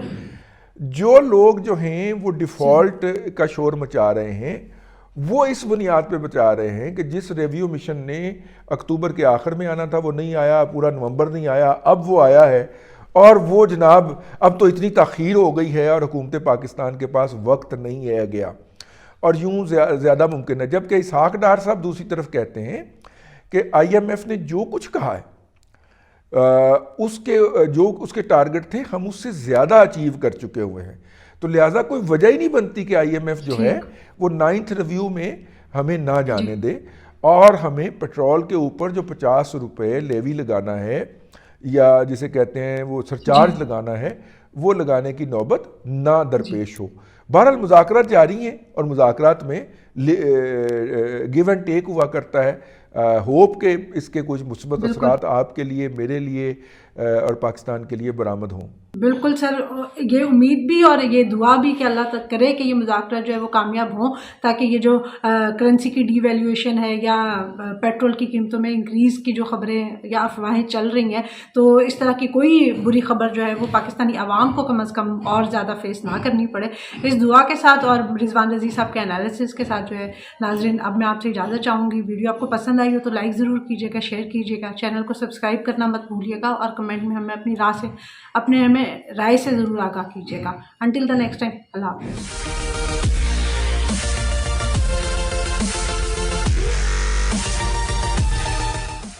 मुझे तो उसमें बुशरा नजर आ रही है और मुझे जेल नजर आ रही है और सलाखें नजर आ रही है। शहबाज शरीफ साहब चाहते हैं कि मियाँ साहब, बड़े मियाँ साहब वापस आए अभी, क्योंकि वो, लेकिन मुझे लगता है कि 2 केसेस, एक तो तोशाखाना केस और एक टेरियन वाइट का केस जो है, अगर इतनी प्रॉब्लम थी तो फिर जनरल बाजवा को बंद कमरों में कि जनरल आसिम मुनीर को इमरान खान नहीं हटाया था और हंगामी तौर पर हटाया था, और वो 6 बिलियन के हीरे और वो जो जवाहरात होते हैं।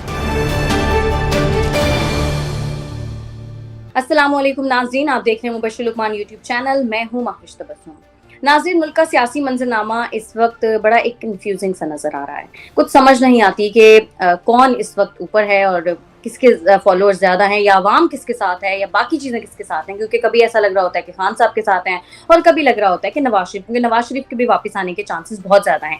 मुबश्शिर साहब, आप मुल्क का सियासी मंजरनामा भी कैसा देखते हैं? जो रोशन मुस्तकबिल है वो आपके ख्याल में खान साहब का है या नवाज शरीफ साहब का? देखिए, मैं आपको बताऊं, खान साहब का मुस्तकबिल तो मुझे इतना को रोशन और दरख्शां नजर नहीं आ रहा, ना उसमें मुझे कोई कहकशां नजर आ रही है, ना कोई रेनबो नजर आ रही है। अच्छा। अब मुझे तो उसमें बुशरा नजर आ रही है और मुझे जेल नजर आ रही है और सलाखें नजर आ रही है जेल की। अच्छा। लेकिन यह है कि जहां तक मियां नवाज शरीफ का ताल्लुक है, तो वो भी, मैं तो कायम हूं अभी तक इस बात पे कि वो जल्दी नहीं आ रहे पाकिस्तान। हर आदमी कहता है, हर एक ये बता रहा है कि मियाँ साहब पता नहीं आप 2 हफ्ते में आ रहे हैं, ये आ रहे हैं। कब से आपको, मैं महीने से ये बात हो रही है ना, और मैं आपको हर रोज एक बात कहता हूँ कि नहीं आ रहे जल्दी। वो हाथी के दांत खाने के और दिखाने के, और जब वो आएंगे ना तो सबको पता चल जाएगा। असल में जो अंदर की खबर है वो ये है कि PMLN के अंदर भी इख्तलाफात हैं और बहुत ज्यादा इख्तलाफात हैं। कुछ क़यादत के आपस में भी हैं और मेरा ये ख्याल है कि दोनों भाइयों के भी आपस में हैं। और ख़ास तौर पे जब से सुलेमान शहबाज साहब वापस आए हैं और मरियम के केसेस नहीं ख़त्म हुए, तो वो अब उनको प्रॉब्लम है। तो आज नैब ने ये कहा है कि जी हम मरियम बीबी के केस को परसू नहीं करेंगे। तो मेरा ख्याल है कि वो उस वजह से हुआ है, वरना वो अभी तक हो नहीं रहा था। और मुझे नहीं लगता कि शहबाज शरीफ साहब चाहते हैं कि मियाँ साहब, बड़े मियाँ साहब वापस आए अभी, क्योंकि वो वजीर आजम है। माविश और बड़ी कशिश होती है वजीर आजम बनने की। तो और जाहिर है वो तो फर्स्ट टाइम बने हैं, तो उनको ज्यादा कशिश महसूस हो रही है। जी हाँ, और जो अपना इमरान खान, उनका मुझे लगता है कि वो बहुत फंसने लगे हैं और मजीद फंसने लगे हैं। हो सकता है आप मेरे से सवाल भी करें आगे जाके, लेकिन मुझे लगता है कि 2 केसेस, एक तो तोशाखाना केस और एक टेरियन वाइट का केस जो है, ये अब उनके गले की हड्डी बन रहा है। और इसलिए मुझे लड़ाइयाँ तो नजर आ रही हैं सियासत में, हल नहीं अभी नजर आ रहा। मैंने नून लीग में से जो शीन लीग निकलने की बातें होती थी, वो आने वाले दिनों में हो सकता है वैसा? नहीं, नून से शीन नहीं निकलेगी, क्योंकि माइनस नवाज बाकी कोई भी लीडर नहीं है PMLN में। ये मानना पड़ेगा, हमें उसे पसंद करें ना करें उससे फर्क नहीं पड़ता, लेकिन लीडर सिर्फ नवाज शरीफ है। तो और मियाँ शहबाज शरीफ की जो गवर्नेंस है उसने काफी लोगों को डिसअपॉइंट किया। कोई इतना उन्होंने 8 महीने में वो चमक नहीं दिखाई कि जिसमें हम कहें कि नहीं यार ये बहुत बेहतर है अपने भाई से और इनको होना चाहिए। तो आप देखें अभी इख्तलाफात कहाँ तक जाते हैं, लेकिन मुझे ये लग रहा है। खान साहब ने आज खुलकर कह दिया है कि बाजवा साहब ने शरीफ और जरदारी खानदान को एनआरओ दिया है, तो सर अब तो जाहिर है आपको भी मान जाना चाहिए, क्योंकि अगर खान साहब ऐसा बार बार कह रहे हैं तो हो भी सकता है, क्योंकि सबके केसेस तो खत्म हो रहे हैं आहिस्ता आहिस्ता। 100 दफा पे तो मैं जानता हूँ जहाँ इमरान खान ने झूठ बोला, जहाँ इमरान खान ने गलत बयानी की। तो मैं यहाँ पे एक मिनट यहाँ पे अब वो बात करें तो उसका कोई एविडेंस तो देना। अपनी बुरी गवर्नेंस जो है ये उसका खमियाजा जो है बाजवा के सर पे डाल रहे हैं। अपनी पॉलिटिकल स्पेस जो उन्होंने हर एक को दे दी और खुद अपनी पॉलिटिकल स्पेस लूज कर दी, उसका कसूरवारी किसी और को ठहराना चाह रहे हैं। अपनी मर्जी का आर्मी चीफ नहीं, ये तो अगर इतनी प्रॉब्लम थी तो फिर जनरल बाजवा को बंद कमरों में लाइफ टाइम एक्सटेंशन देने की क्यों बातें कर रहे थे कि जब तक आपका दिल करता है आप एक्सटेंशन ले लें।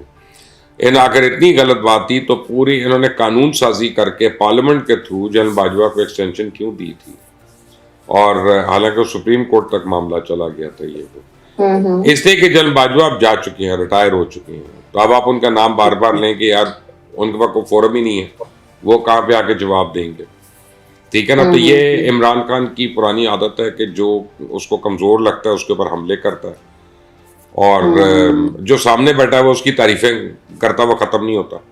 जनरल आसिम मुनीर की ये फैक्ट है ना कि जनरल आसिम मुनीर को इमरान खान नहीं हटाया था, और हंगामी तौर पे हटाया था, हफ्ते के दिन हटाया था, वीकेंड के ऊपर, और इतवार के दिन दूसरी अपॉइंटमेंट ने चार्ज भी ले लिया कि जबकि इतनी जल्दी ISI का चार्ज नहीं हो सकता, कोई नहीं ले सकता इतनी जल्दी, लेकिन खान को जल्दी थी। तो ये अब रहने दें अपना, इसके बाकी इसकी बातें सुन लिया करिए। आपको तो असम्बलियां तहलील करने की भी जल्दी है। आज उन्होंने तहरीक इंसाफ की सीनियर क़यादत का जो इजलास उसको चेयर किया और ये फैसला हुआ कि असम्बलियां हर सूरत तहलील होंगी। 17 दिसंबर को ऐलान किया जाएगा असम्बलियों को तहलील करने का, और आज ज़ाहिर मोहनिस इलाही से भी खान साहब की मुलाकात होनी है।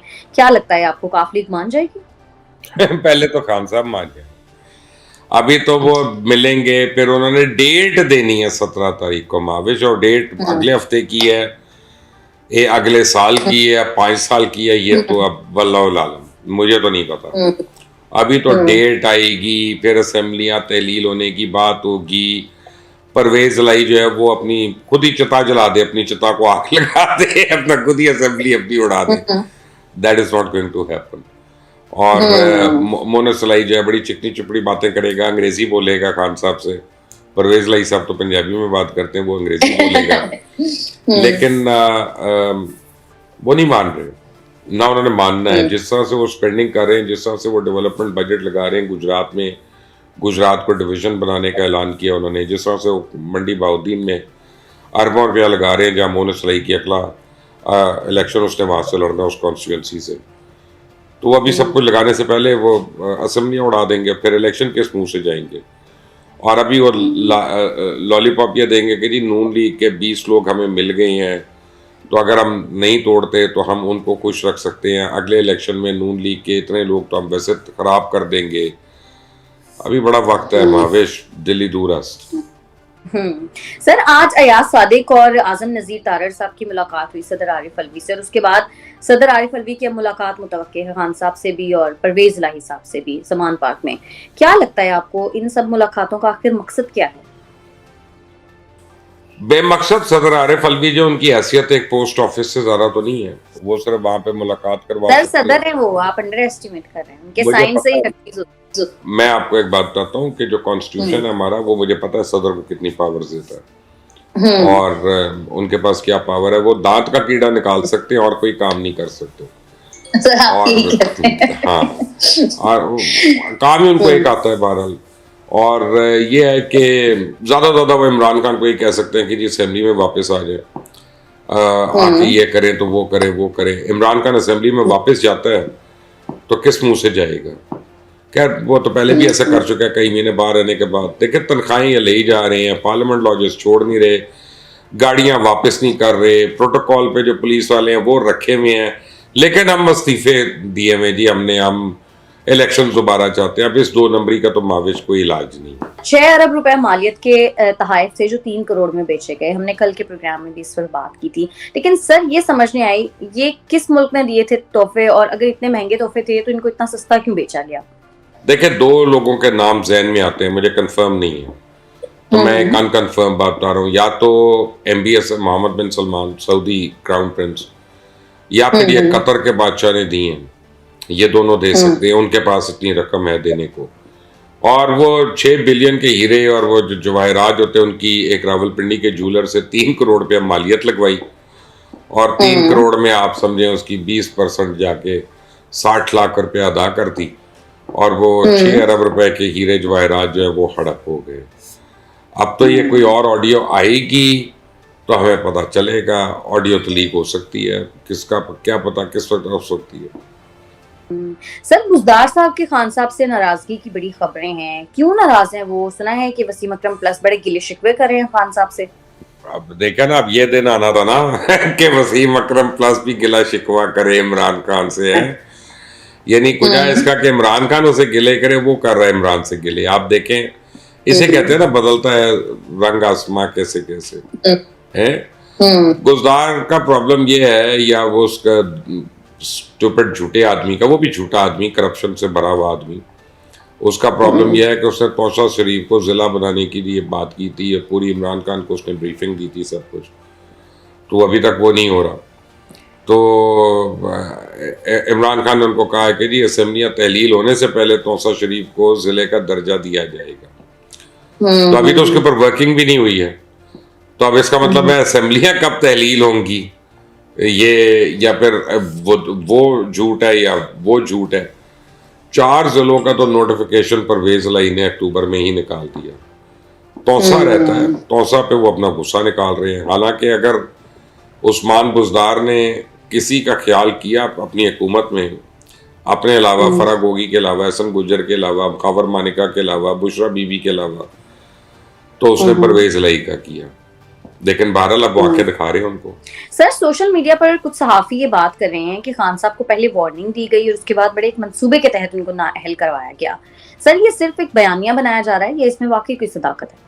ये बयानिया बनाया जा रहा है क्योंकि आप देखें कर कौन रहा है। एक चौधरी गुलाम हसन ने की है, एक इमरान रियाज खान ने की है ट्वीट। अब मैं क्या कहूँ, ठीक है ना, सबको पता है कि उनके एक एफिलिएशन है, उनकी एक सॉफ्ट कॉर्नर है, इसमें तो कोई दो राय नहीं। जिससे आप मुझे कह सकती हैं कि मैं मुखालिफ साइड पे खड़ा हुआ हूँ, सलीम साफ़ी मुखालिफ साइड पे खड़ा हुआ है, तो आप हमारी हर बात को आप with a pinch of salt आपको लेना पड़ेगा, तो उनकी भी हर बात को आपको with a pinch of salt लेना पड़ेगा अगर आप न्यूट्रलिटी देखना चाहती हैं। नाअहल तो होना है इमरान ने, उसके करतूत ऐसे हैं, उसके झूठ ऐसे हैं, उसकी चोरियां ऐसी हैं, और वो पकड़ा गया। अब तो नाअहल तो उसने होना है, लेकिन इस बयानिया बनाने का कोई फर्क नहीं पड़ेगा कि तारीख भी गवाह रहेगी कि मुल्क डूब रहा था और ये लोग अपनी वफादारियां निभा रहे थे सारे एक दूसरे के साथ। तो सर, खबरें तो ये भी आ रही हैं कि सोशल मीडिया के जरिए उन जजेस के खिलाफ भी प्रोपेगेंडा किया जाएगा जो खान साहब के केसेस की समाअत करेंगे। सर, ऐसा क्यों किया जाएगा? इससे कोई फायदा हासिल हो सकता है? तो कौन सा नई बात है? इमरान खान और उसके ट्रोल्स ने आज तक किसका मुहासबा नहीं किया कि जो उनके खिलाफ बात करे, उनकी करप्शन को दिखाए। ये तो अपने मोहसिनों को नहीं इन्होंने बख्शा, इन्होंने तो ये तो मोहसिन कुश हैं बहुत बड़े, अपने ऊपर एहसान करने वालों के ऊपर केसेस किए, उनको फारिग कराया नौकरियों से, उनको अंदर बंद करवाया, उनको गालम गलोच की, उनको बुरा भला कहा, उनके घरों का घेराव कराया। मोहसिन बेग को देखें, उसके घर में तो FIA भेज दी, पुलिस भेज दी, फायरिंग करा दी, इंसदाद दहशतगर्दी के पर्चे कटा दिए। ये तो एक एग्जाम्पल है। जहांगीर तरीन की तो बेटी और बहू के ऊपर केसेस करवा दिए, बीवी तो करवाए थे। तो ये तो इतना गिरी हुई हरकतें कर सकता है, इतनी नीचे गिर के हरकतें कर सकता है, ये कौन सा कोई नई बात है? सर, एशियाई तरक्याती बैंक ने एक ऑडिट रिपोर्ट जारी की है जिसके मुताबिक महंगाई की जो शर्रा है पाकिस्तान में वो 26.3% है, यानी हम एशिया में दूसरे नंबर पर हैं महंगाई में। सर, कौन जिम्मेदार? अब ये नहीं कहिएगा कि खान साहब, क्योंकि खान साहब अकेले नहीं है। देखिए माविश, टू बी ऑनेस्ट, इसमें पूरी कौम जिम्मेदार है। एक तो हर हुक्मरान हमारा जो आया है पिछले 30 साल में, यानी वो भी जिम्मेदार है, लेकिन कौम भी जिम्मेदार है। अब देखें, लाहौर में आप इस वक्त हैं, लाहौर की 14 मंडियां, 14 मंडियों में टमाटर का रेट एक नहीं है, 14 मंडियों में गाजर का रेट एक नहीं है, 14 आपको लाहौर के कोने कोने पे चले जाएं, गोश्त का फर्क है, मुर्गी की कीमत का फ़र्क है। इसका मतलब है कि हम लोग भी तो जिम्मेदार हैं, हम लोग भी तो लूटने का कोई मौका नहीं जाने देते। हम लोग रोज़े रखते हैं और अपने नाप तोल में 2 नंबरी करते हैं। हमारा किरदार तो ये कि हम रोज़े रखते हैं और मरे हुए जानवरों की अपना अफ्तारियां बना के लोगों को खिलवा देते हैं। हम कितने केसेस पकड़े गए, टीवी पे कितने आ गए, मीडिया पे कितने आ गए। तो जैसी कौम होती है वैसे ही हुक्मरान होते हैं। आप ये देखें, ये तो कुरान कहता है। हाँ, तो ये जैसी कौम है वैसे हुक्मरान है। तो हम सारे बुरे हैं और हमारा कोई हुक्मरान हमें आज तक, अच्छा मैं ये तो नहीं कहूँगा कि सिंसियर नहीं मिले, क्योंकि ये तो ज़रा ज्यादती हो जाएगी। हो सकता है सिंसियर हो, लेकिन डेफिनेटली उनकी एबिलिटी नहीं रही और उनकी कैपेबिलिटी नहीं रही। और हमें डबल मार पड़ी है हमारी कौम को। एक तो करप्शन की मार पड़ी है, वो तो पड़ी है, लेकिन ऊपर से इनकॉम्पिटेंस की मार भी पड़ी है कि इतने इनकॉम्पिटेंट लोग हमने एक के बाद एक देखे हैं कि जिसको खत नहीं है। अलमान अल हफीज। सर, आज हिना रब्बानी खर साहिबा ने भी एक इंकशाफ किया है। वो कहती हैं कि भारत पाकिस्तान में दहशतगर्दी में मुलव्विस है और आलमी बरादरी भी भारत का एहतसाब करे। सर, ये मामला कभी हल हो पाएगा? देखिए, ये सुबह को गैर मुल्की सफीरों को भी भारत की दहशतगर्दी में मुलव्विस होने के बारे में अहम ब्रीफिंग दी गई। ये जॉर्ज टाउन लाहौर का वाकया जहाँ पे ये बम ब्लास्ट हुआ था, वो गाड़ी के अंदर, और तहकीकात मुकम्मल होने का वेट किया। अब वो कह रही हैं कि वाज़ेह सबूत है कि पाकिस्तान के अंदर भारत दहशतगर्दी में मुलव्विस है। जॉर्ज टाउन दहशतगर्दी मंसूबा जो था वो रॉ का था और भारत ने उसको सर अंजाम दिया। जिन दहशतगर्दों को सजा हुई वो तो सिर्फ फ्रंट मैन थे, असल किरदार तो भारत की रियासती आज़ादी में आज़ाद फिर रहे हैं। पाकिस्तान बहरहाल वो कह रही हैं कि इस हवाले से आवाज़ उठाता रहेगा, मुसलसल बोलता रहेगा, दुनिया को पावर कराता रहेगा। सर, फुटबॉल की बात कर लेते हैं। अर्जेंटीना तो फाइनल में पहुंच गया। अब क्या लगता है आज के मैच के बाद कौन खेलेगा अर्जेंटीना? पहली बात ये देखें, मैंने आपको कितनी पहले कहा था कि अर्जेंटीना बड़ी हॉट फेवरेट है। हाँ, जी। और कल उन्होंने क्रोएशिया का धुआं निकाल दिया पकड़ के, जिस तरह 3-0 उन्होंने किया। लेकिन हैविंग सेड दैट, क्रोएशिया बहुत अच्छी टीम है और बहुत अच्छा खेली है। They played there hearts out. ये आज जो मोरक्को और फ्रांस का फाइनल है, आपको बताऊँ दोनों टीमें अच्छा खेल रही हैं। ट्रेडिशनली अगर आप देखेंगी तो फ्रांस को एज है मोरक्को के ऊपर, क्योंकि उनका जो इस लेवल का जो एक्सपोजर है वो बहुत ज़्यादा है वर्ल्ड कप खेलने के लिए। बड़ी टेंशन होती है इस तरह का मैच खेलने। आप मैच खेलने उतरे, हम लोग अपना अगर कोई अपने दफ्तर का मैच खेल रहे हो तो 50 बंदे देख रहे हो बाहर बैठ के, तो उसकी टेंशन होती है कि ये क्या होगा, हम मजाक उड़ाएंगे, ये करेंगे। तो वो तो पूरी दुनिया आपको देख रही है और आपकी एक एक चीज जो है वो अंडर फोकस है बहुत ज्यादा। लोग कह नाक क्यों चढ़ाई, तो आँख क्यों ये की, इशारा किया, ये किया। और आप देखें ना कि इंग्लैंड और फ्रांस के उसमें कैसे पेनल्टी किक तक मिस कर दी। वो टेंशन थी, वो टेंशन थी जिसके ऊपर ये हो रहा था। लेकिन आपको मैं एक बात बताऊं कि मोरक्को के साथ दुआएं बड़ी हैं। मेरा नहीं ख्याल कि पूरे दुनिया में कोई मुसलमान है जो मोरक्को के लिए दुआ नहीं कर रहा। ऐसा ही, बिल्कुल ऐसा है। और सर, कभी तो हमारा हम भी आपको बताऊं पूरी दुनिया कंट्री को मिले। आमीन आमीन। और ये भी आपको बताऊं कि मोरक्को जिस तरह की गेम खेल रहा है ना, वो बहुत ही अनप्रेडिक्टेबल है। मुझे सिर्फ जिस चीज़ की थोड़ी सी अपना उनके हवाले से वो है कि कल देखें अर्जेंटीना के 2 फॉरवर्ड्स हैं, एक नंबर 9 पे, एक नंबर 10 पे, जैसे मेसी वगैरह, 2 सेंटर फॉरवर्ड्स थे। उन दोनों का कॉम्बिनेशन जो था वो बड़ा किलर कॉम्बिनेशन था और उनको आप देखें कि उनको ज़्यादा वक्त वो सामने रहे और डिफेंड उन्होंने बहुत इफेक्टिवली किया। तो फ्रांस का डिफेंस बहुत अच्छा है, फ्रांस का डिफेंस बहुत अच्छा है और आई होप के मोरक्को जो है वो पेनिट्रेट तो कर लेगा। आई एम श्योर कि मोरक्को गोल तो कर लेगा कोई ना कोई, लेकिन वो फ्रांस को ना करने दें। ये उनका डिफेंस जो है वो अब एक यूरोपियन कंट्री के आगे कैसा डिफेंस है वो तो टाइम विल टेल, बट आज के लिए हमारी दुआएं तो मोरक्को के साथ है। और ये भी मैं आपको बताऊं कि ये मोरक्को ने, कैमरून ने, क्रोएशिया ने, इन टीम्स ने वर्ल्ड कप तो शायद जीते या ना जीते, पता नहीं कौन संडे को इसका वो बनता है वारिस, इन्होंने हम सबके दिल जीत लिए अपनी गेम से। हाँ ये तो है, बिल्कुल। चलें सर, हम सबकी दुआएं तो मोरक्को के साथ हैं। इंशाल्लाह भी मैच देखेंगे तो पता चलेगा। बहुत शुक्रिया आपका मुबश्शिर लुकमान साहब आज के लिए। नाज़रीन, आज के प्रोग्राम से इतना ही है। अगर आपको वीडियो पसंद आती है तो चैनल को कर दें लाइक, सब्सक्राइब और शेयर, और अपनी कीमती राय से हमें जरूर आगाह कीजिएगा। हमें इजाजत दें, अल्लाह ने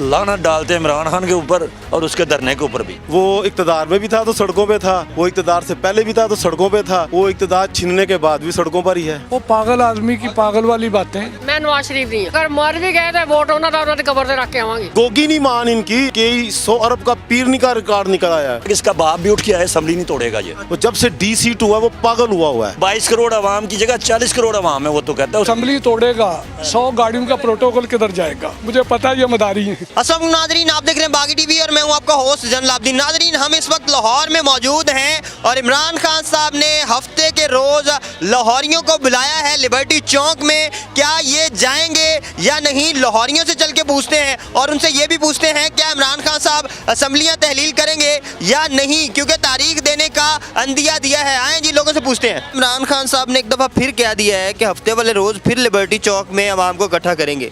क्या मकसद है? वो पागल आदमी की पागल वाली बातें। इसका तो मकसद कोई नहीं, मुल्क को बर्बाद करने का मकसद है, वो उसमें कामयाब होता जा रहा है। आप जाएंगे? नहीं, क्यों? उसका काम ही सड़कों पे रहना है और आवाम को भी कहता है वो सड़कों पे रहे। वो इक़्तिदार में भी था तो सड़कों पे था, वो इक़्तिदार से पहले भी था तो सड़कों पे था, वो इक़्तिदार छीनने के बाद भी सड़कों पर ही है। उसकी नसीबों में सड़कों पे लिखा हुआ है। वो कहते हैं 2/3 अवाम मेरे साथ है, तो वो तो कहते हैं मैं लिबर्टी में बड़ा अवाम इकट्ठी करूँगा। और बेटा बात ये है कि करें इकट्ठी करें, ठीक है, वो उसका इस वक्त चूरन बिक रहा है, ठीक है। बाकी हालात सबके सामने हैं। उसको चाहिए पाकिस्तान का सोचे, वो सिर्फ अपनी सीट का सोच रहा है बस। वो जब से डी सीट हुआ वो पागल हुआ है। उसको चाहिए पाकिस्तान का सोचे, अवाम का सोचे। पाकिस्तान का कौन सोच रहा है? तो जर्मन से है, आपने क्या करता? आप जर्मन से आए? हाँ। तो इमरान खान साहब तो कहते हैं बाहर वाले ओवरसीज सारे मुझे सपोर्ट करते हैं। हम तो नहीं करता। आप नहीं करते? नहीं। क्यों? हाँ, हम तो आप? मैं नवाज शरीफ नहीं अच्छा। हाँ, रवांगी भी अगर मर भी गए तो वोट होना था उन्होंने कबर से रख के आवांगी। अच्छा, मैं ये बताएं नवाज शरीफ जिंदाबाद। अच्छा, मैं ये बता दें कि आप क्या समझती हैं, इमरान खान साहब ने एक दफ़ा फिर कहा कि लिबर्टी में एहतजाज करेंगे अब वो इस हफ्ते को, आप जाएंगी? नहीं, क्यों नहीं बिल्कुल जाएंगी? नहीं, मुझे पसंद ही नहीं। अच्छा, इमरान खान साहब पसंद नहीं? ना पसंद ही नहीं। तो इमरान खान साहब तो कहते हैं कि मुझे नहीं, वो तो कहते हैं 2/3 मेजोरिटी है मेरे पास, ज़्यादा लोग मेरे साथ। नहीं, कोई भी नहीं। वजीराबाद भी आए थे, 200-250 लोग थे बस सिर्फ। अच्छा, लानत डालते इमरान खान के ऊपर और उसके धरने के ऊपर भी। क्यों? वो यार बेड़ा गर्क कर दिया, हमारी रोटी खाने को नहीं है। 4 साल में इसने खाना खराब कर दिया पूरे मुल्क का। अभी भी लोग जाते हैं तो मेरा ख्याल है जाएं, फिर उनकी मर्जी, हम कुछ कह नहीं सकते। आप नहीं जाएंगे? कभी भी नहीं जाएंगे, सोचेंगे भी नहीं। तो इमरान खान साहब तो कहते हैं कि मेरे साथ 2/3 मेजोरिटी है। हाँ, वो तो उसके पास तो 22 करोड़ आवाम की जगह 40 करोड़ आवाम है, वो तो कहता है, उसको तो छोड़ो। वो तो कहते हैं कि इकोनॉमी नहीं संभाली जा रही इनसे और इलेक्शन करवाने में। मैं यहाँ के बाजार का सीनियर नायब सदर हूँ। ये दुकानदारों का हाल देखें। अच्छा, किसने किया? बेड़ा गर्क हो गया है। इसकी पॉलिसियों ने किया। अच्छा, इसकी पॉलिसियों ने किया। ठीक है। जिन मुल्कों से कर्जे लिए वापस नहीं किए, उसके ऊपर डाल दिए, दूसरे के ऊपर डाल दिए, डिफाल्टर हो गए। धरना लेकर वो इस्लामाबाद भी गए थे और वहाँ पे भी तारीख दी थी कि असम्बलियाँ तोड़नी है मैंने। तो अब मुझे ये बताएं, अब इस धरने का क्या वो मकसद? असेंबली तोड़ेगा, 100 गाड़ियों का प्रोटोकॉल किधर जाएगा? अच्छा, यहाँ की जो शेर जवान पुलिस है उसको छोड़ेगी, टांगों से पकड़ के जेल में डालेगी। अच्छा, तो कभी नहीं तोड़ेंगे? ना, कभी भी नहीं। तो फिर किस लिए बुला रहे हैं लोगों को? लोगों को पागल बनाया हुआ है। फारग लोग हैं। आप जाएंगे कि नहीं? ना जी, तौबा करें। लाहौरी नहीं जाएंगे? ना, कितने नहीं जाएंगे, यहाँ बाजार से बाहर नहीं जाएंगे। अच्छा, क्यों? मुझे पता है ये मदारी है। गोगी नहीं मान इनकी। अभी तो पीरनी का आज फिर स्कैंडल आ गया है। हाँ जी, ये देखें, ये अखबार बड़ा पड़ा है। वो सियासी डेरा चलाता है एहसान चट्ठा, उसने कहा जी पता नहीं कई 100 अरब का पीरनी का रिकॉर्ड निकल आया है। तो अब किसको पकड़े हम? लोग निकलते हैं, आते हैं, कुछ एंजॉय करने के लिए जाते हैं, कुछ वहाँ पे मामला ऐसे होते हैं, कहते चलो यार और कुछ नहीं, इस अल्लड़ बल्लड़ बाबेदा तो है ना। ये भी बात है, मैं क्यों नहीं जाता, ये क्यों नहीं जाता। इन्होंने अपनी दिहाड़ियाँ कमानी है, ये अपने बहन भाइयों के रोज़गार के लिए निकले हुए हैं ना। ये बच्चे जो काम कर रहे हैं, मैं भी अपने बच्चों के लिए रोज़गार के निकला हुआ। मुझे खाने को दे जाना है या मुझे नवाज शरीफ ने खाने को देना है। 52 साल हो गया मुझे इस दुकान पर बैठे हुए। अपना कमाते हैं, अपना ही खाते हैं। इमरान खान साहब अब कोई असम्बलियाँ तोड़ने का ऐलान करेंगे? ये शेख ही बिगाड़ता है, इसकी बातों पे यकीन नहीं है। नहीं तोड़ेंगे? नहीं तोड़ेगा। अगर ये तोड़ेगा तो वो अपना सेटअप ले आएंगे। हाँ जी बिल्कुल, इसको ज़हन में रखना चाहिए कि निगरान सेटअप चल जाएगा, पाकिस्तान में चलते हैं, उन्होंने चला लिया तो इसका जो इलेक्टोरल परफॉर्म है ना, वो शतरंज की जो चाल है वो इन्होंने बिछा लेनी है। असम्बलियां तोड़ेंगे या नहीं? नहीं तोड़ेंगे। क्यों? नहीं टूटेंगी। टूटेंगी नहीं इनसे? नहीं टूटेंगी इनसे। नहीं तो इमरान खान साहब की आपको नहीं लगता मानेंगे पंजाब के जो सीएम है? नहीं मानेंगे। इस्लामाबाद भी लेके मार्च और कहते थे इलेक्शन की तारीख लेके आऊंगा। तो ले आए हैं ना, लेके तो आए हैं। अच्छा। गोली भी मरवा आए हैं, ले भी आए हैं, और फाइटर भी इतना अच्छा था कि गोली ऊपर से चलाई और चल नीचे गई। अजीबोगरीब गोलियां चली हैं उसकी तो। आप क्या समझते हैं असम्बलियां तोड़ देंगे, डेट आ जाएगी कि नहीं? सवाल ही नहीं पैदा होता। 100 साल तक इसका बाप भी उठ के आए, असम्बली नहीं तोड़ेगा ये। अच्छा, क्यों? नहीं तोड़ेगा, मुझे पता झूठा आदमी है। अच्छा। कोई बात सच्ची की है मुझे बता दें आप। अच्छा। जब से ये आया 4 साल से लेके 5 मतलब 5वां साल शुरू हो गया अल्हम्दुलिल्लाह, तो इसने एक सच नहीं बोला यानी आप कि नहीं जो जाएंगे वहाँ पे? सवाल ही नहीं पैदा होता। जाएंगे आप? बिल्कुल जाएंगे। इमरान खान साहब से लगाओ है आपको? लगाओ बहुत ज़्यादा। तो फिर किस लिए ये हो रहा है मार्च? वो यही जो डिफॉल्टर की तरह मुल्क जाएगा, इसके इशू पे ही बात करेगा, फिर जब कॉल करेगा असम्बलियाँ टूट जाएंगी। ठीक है, तो असम्बलियां टूटने से मुल्क बच जाएगा डिफॉल्ट होने से? फिर तो निगरान हुकूमत आएगी, फिर तो और मसले बढ़ेंगे। आगे जो मसले बहुत ज़्यादा इनके, ये जो 8-10 महीने रह गए हैं, जो मसले पैदा होंगे ना उनसे कम ही होंगे अगर ये खान साहब आ जाएं तो। अच्छा, जिस नाज़रीन आपने लोगों की राय जानी कि वो क्या समझते हैं कि क्या लिबर्टी मार्च से कोई आउटकम नजर आती है उनको? क्या वो समझते हैं कि इमरान खान साहब असम्बलियां तहलील करेंगे, या कि जैसे इस्लामाबाद से वापस आए हैं वैसे ही लिबर्टी चौक से वापस चले जाएंगे? और इसके साथ साथ आपने लाहौरियों की राय जानी कि वो क्या शिरकत करेंगे लिबर्टी चौक के मार्च में या नहीं। लोगों की राय आपने जान ली, आप क्या समझते हैं हमें कमेंट सेक्शन में जरूर बताइएगा। देखते रहिए बागी टीवी।